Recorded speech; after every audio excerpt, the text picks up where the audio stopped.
ও আমার একটা হৃৎপিণ্ড, সেটাই আল্লাহ নিয়ে গেছে। পরশুদিন বলছে, বাবা আমার একটা বরখা কিনে দাও। আমার স্যান্ডেলটা দেখেন 3 বছর পুরাতন ছেঁড়া, কিন্তু আমি আমার স্যান্ডেলটা পাল্টাই না, সেলাই করে নেই, কিন্তু আমার বাচ্চাদেরকে আমি কষ্ট পেতে দেই না। শুধু একবার বলছে, বাবা লেচে খাবো। আমার মেয়ের মোবাইলে আমার না হলে 500 ছবি আছে। আমি এখনো সাহস পাইনি আমার মেয়ের একটা ছবি বের করে দেখতে। আমার সে সাহস নেই, আমি সেই সাহস হারাই ফেলছি, কারণ ও আমার ছিল হৃৎপিণ্ড। আমার জীবনে এমন কোনো চাওয়া নাই যেটা আমি পূরণ করি না। পরশুদিন বলছে, বাবা আমার একটা বরখা কিনে দাও। আমার চাস্তো ভাই বললো, ভাই ইসলামপুর থেকে 300-400 টাকা পাওয়া যায়। আমি সাথে সাথে মিনি মার্কেট থেকে আমি 1000 টাকা দিয়ে আমার মেয়েকে বরখা এনে দিচ্ছি।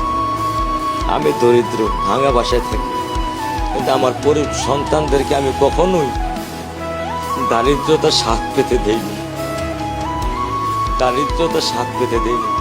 আমার বড় মেয়েকে এখন আমি সেলোরার থেকে জামা কিনে দিই।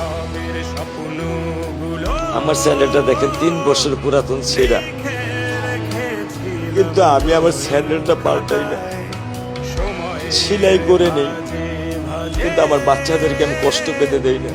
শুধু একবার বলছে, বাবা লেচে খাবো। আমি 1 মিনিটও দেরি করিনি, 1 মিনিটও আমি দেরি করিনি। ও আমার একটা হৃৎপিণ্ড, সেটাই আল্লাহ নিয়ে গেছে। আলহামদুলিল্লাহ, শুকরিয়া, আল্লাহ দিছে, আল্লাহ নিয়ে গেছে। আমার কোনো কষ্ট নেই। আমি তো চাইলে পারতাম না, অনেক দম্পতি আছে যাদের সন্তান নেই। আল্লাহ দিছে, আল্লাহ নিয়ে গেছে। আমি আলহামদুলিল্লাহ করি আল্লাহ গেছে। আমার কোনো কষ্ট নেই, আমার কোনো কষ্ট নেই।